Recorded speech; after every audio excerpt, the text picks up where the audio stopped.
Este es el seminario virtual número 13 de Fisiología Cardiorrespiratoria, Unidad Académica 1 de la Facultad de Medicina de la Universidad de Buenos Aires. Yo soy Andrés Mágula y lo que vamos a tratar en esta clase es regulación de la ventilación, regulación pulmonar del estado ácido-base y fisiología en situaciones de hipobaria e hiperbaria.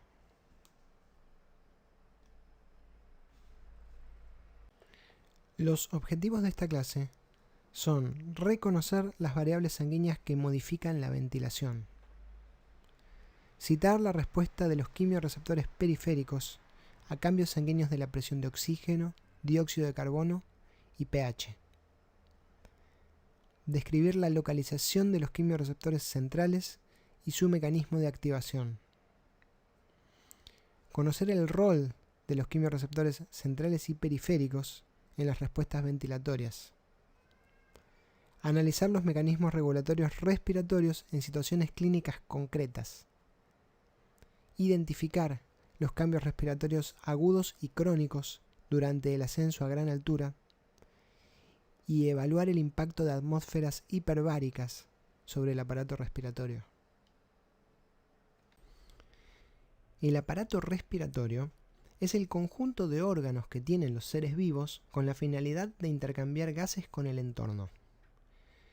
La vida, para poder ser, requiere que las concentraciones de oxígeno, dióxido de carbono y el pH del medio interno se mantengan dentro de ciertos valores.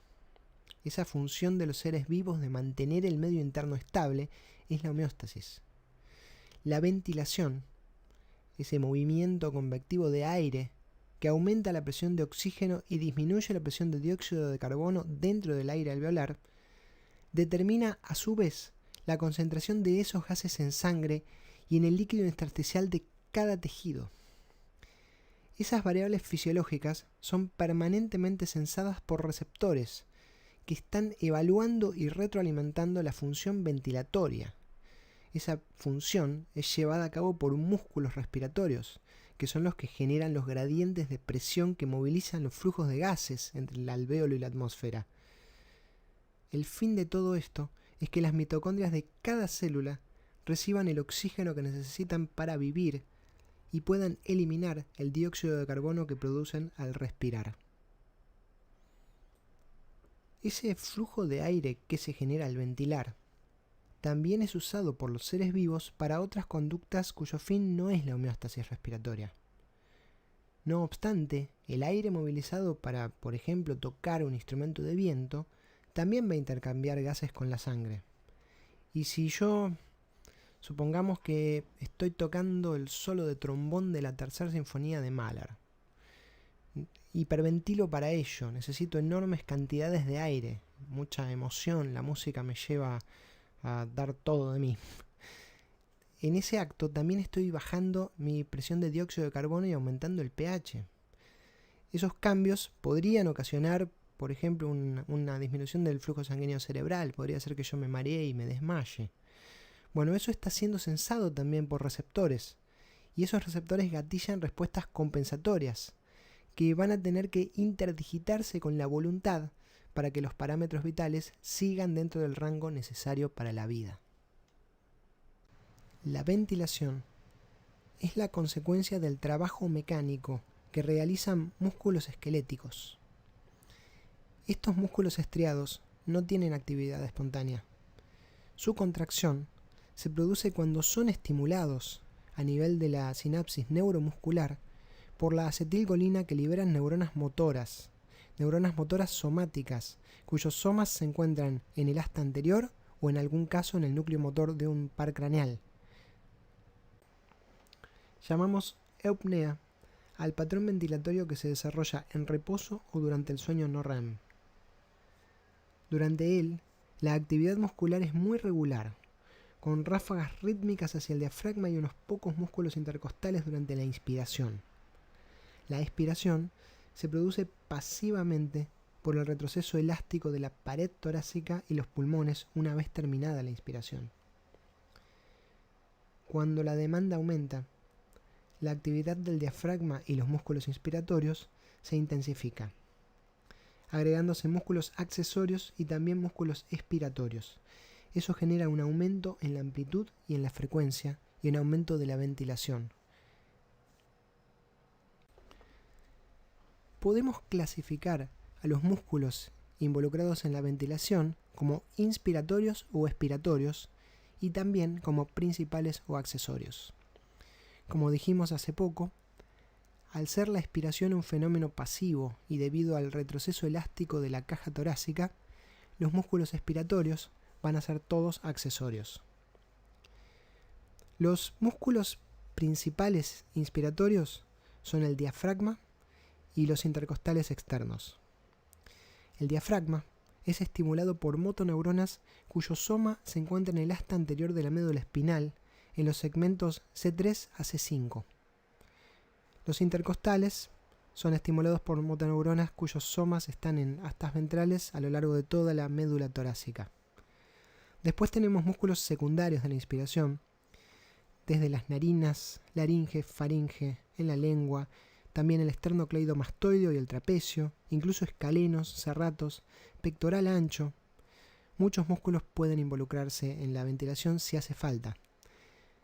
Evaluar su actividad en un paciente es un signo de que éste está forzando la ventilación, y si el metabolismo no está aumentado, si no hay una razón conductual que lo justifique, podría indicar que la difusión a nivel de la membrana hematoalveolar no es la óptima. Los músculos expiratorios, que son todos accesorios, los principales son los intercostales internos y los abdominales. Estas motoneuronas que provocan la contracción de los músculos que generan los flujos ventilatorios podrán ser estimuladas por diferentes grupos de neuronas premotoras.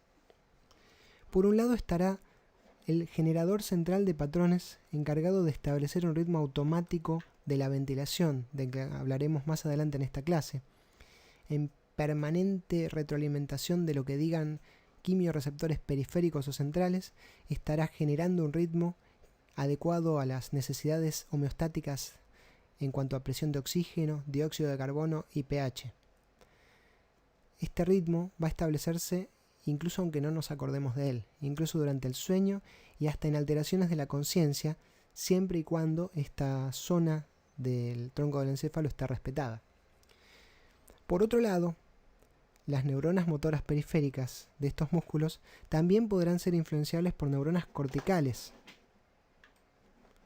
que van a formar parte del entramado de los movimientos voluntarios. Puedo mover voluntariamente estos músculos. Y también van a formar parte de movimientos involuntarios no relacionados a la homeostasis respiratoria. Estos músculos también tienen receptores y tienen reflejos ostotendinosos, y también son importantes para reflejos posturales, para cuestiones vinculadas al movimiento voluntario o involuntario. Podrán gatillar respuestas reflejas o gatillarse en ellos por estímulos de otros sitios más lejanos del cuerpo.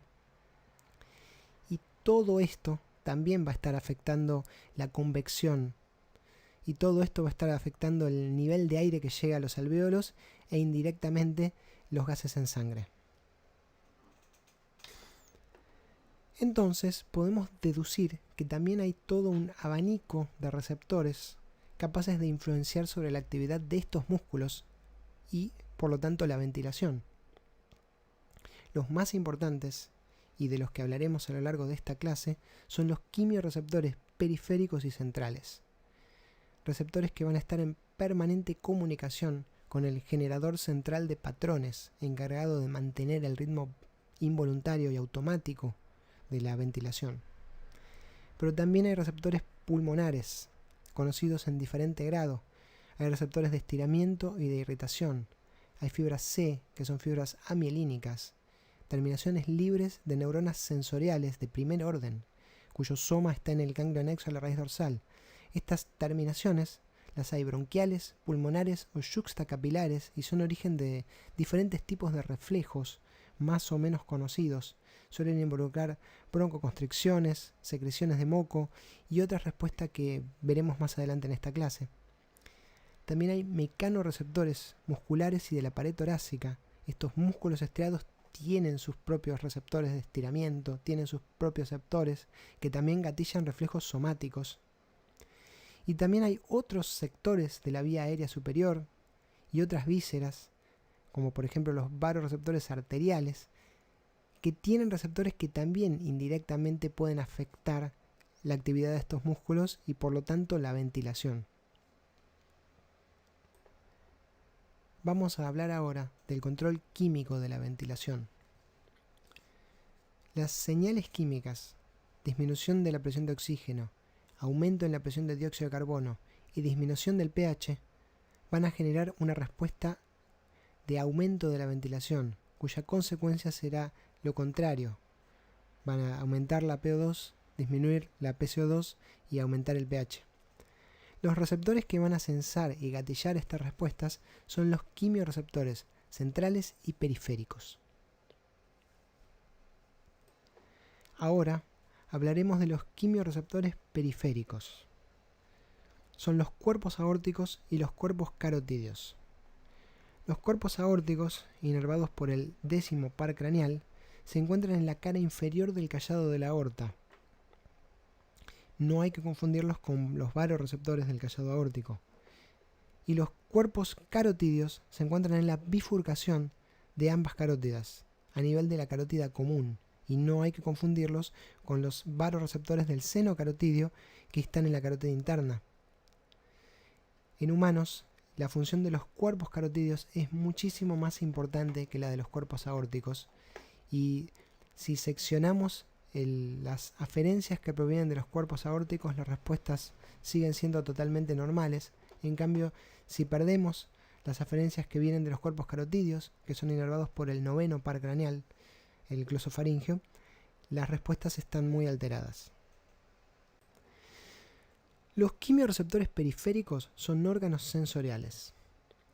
Cornelio Heijmans, un fisiólogo belga, ganó el premio Nobel en 1938 por su descripción de los cuerpos carotídeos como quimiorreceptores.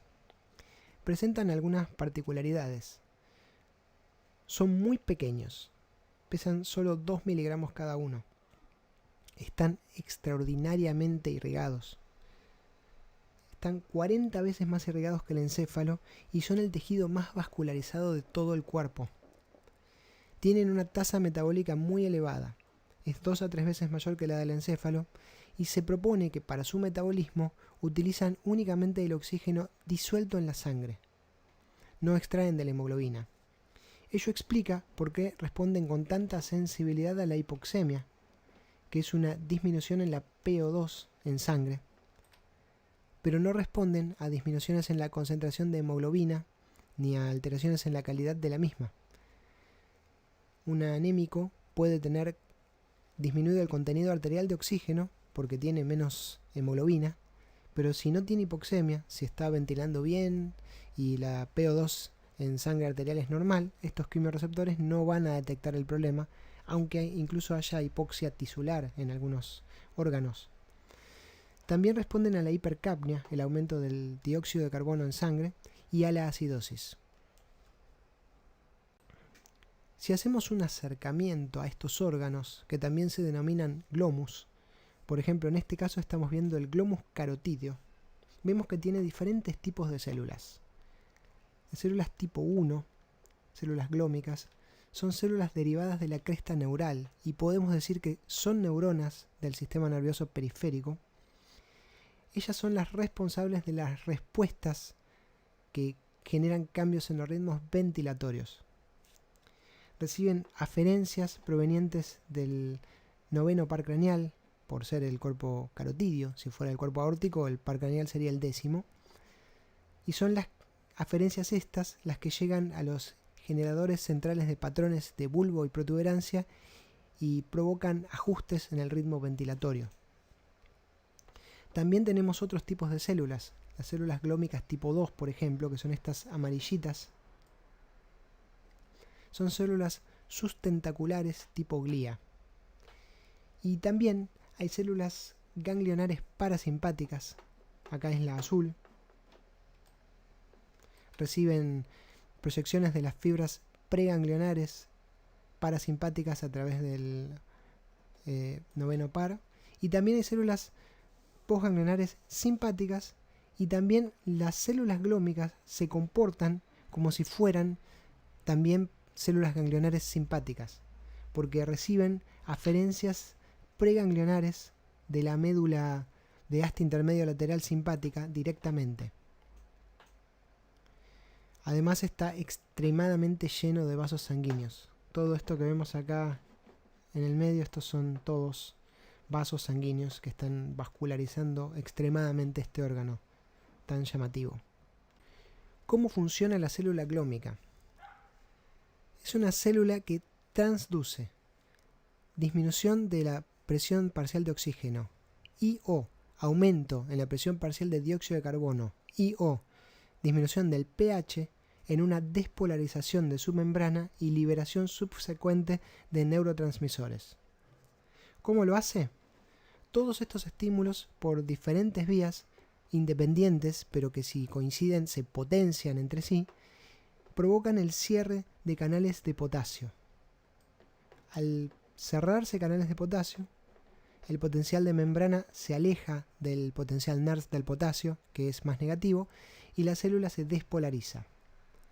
Con esa despolarización aumenta la conductancia al calcio, y el calcio provoca la liberación de neurotransmisores, que generan potenciales excitatorios postsinápticos en las fibras aferentes del glosofaringio, en este caso porque es el cuerpo carotídeo.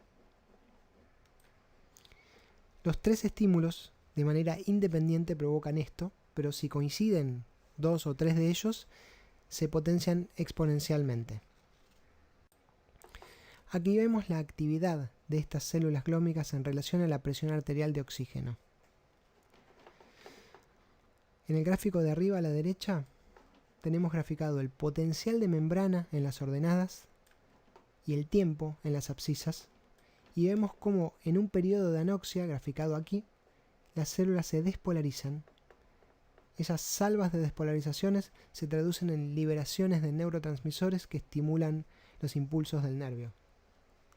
Abajo vemos la relación entre la presión arterial de oxígeno y la cantidad de impulsos por segundo que realiza el nervio del cuerpo carotídeo, que después dentro del glosofaringio llega al bulbo protuberancia y afecta la función de los músculos de la ventilación. Vemos cómo ante una disminución de la presión arterial de oxígeno aumenta enormemente la descarga de este nervio, que llega a disparar a frecuencias muy altas. Aquí vemos el efecto de los trastornos ácido-base sobre la sensibilidad al oxígeno. Vemos cómo interactúa el pH sobre esa respuesta al oxígeno que vimos antes. Está graficada siempre la PO2, las tres curvas son la PO2, pero en diferentes condiciones de pH. Vemos que siempre una disminución en la PO2 arterial va a determinar un aumento de impulsos. Pero cuando el pH es normal, la sensibilidad es intermedia. En cambio, si el pH es alto, si hay una alcalosis, hay una sensibilidad mucho menor. Y si el pH es ácido, es muchísimo más grande. De esta manera vemos cómo interactúa el pH sobre la sensibilidad al oxígeno.